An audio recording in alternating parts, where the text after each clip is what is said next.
Honestly, Julia didn't want to go to this party. It would be boring, dull, a waste of a perfect afternoon. But Eric wanted to go, and he wouldn't be happy if she stayed behind. They arrived somewhere after 12. The venue was an old house, small and neat. "It's beautiful," Julia breathed, clutching Eric's hand tightly in her own.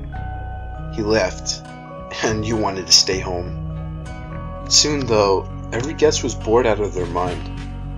Beauty does not keep a mind from straying and becoming idle, and the initial effect of the house disappeared fast. Smoke in the wind. The host quickly came up with an idea, a game of hide and seek. The game began.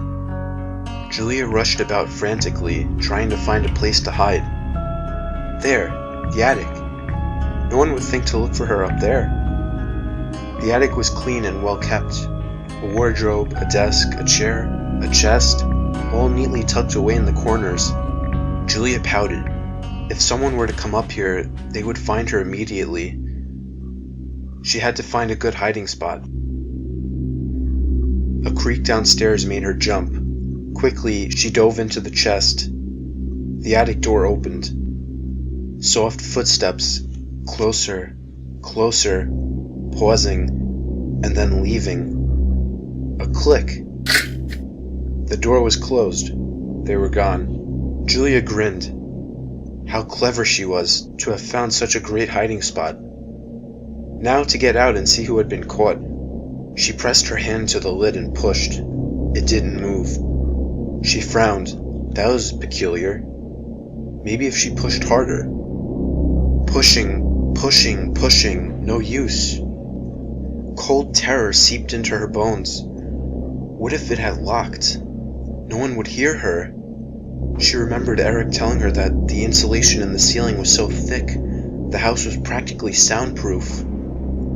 Julia panicked. She kicked at the lid, pounded at it, rammed it with her shoulder. Lungs burning, running out of air.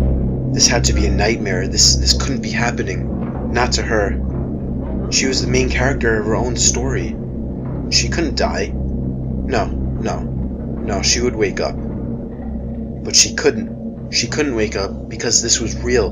This was reality. No holes in the wood to let air in.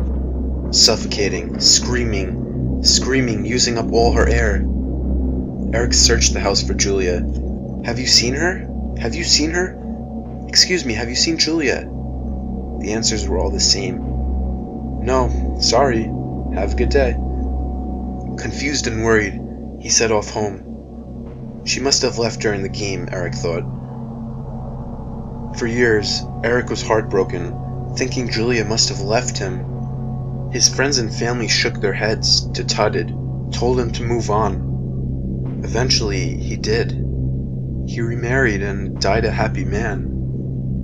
One day, a new maid was sent to clean the attic of a beautiful old cottage. She decided to start with the windows and then dust the furniture so she could sweep the floor. Sparkling windows. She hummed to herself and began dusting off the furniture. "I wonder what's in that chest," she thought. And screams shredded the air on its opening.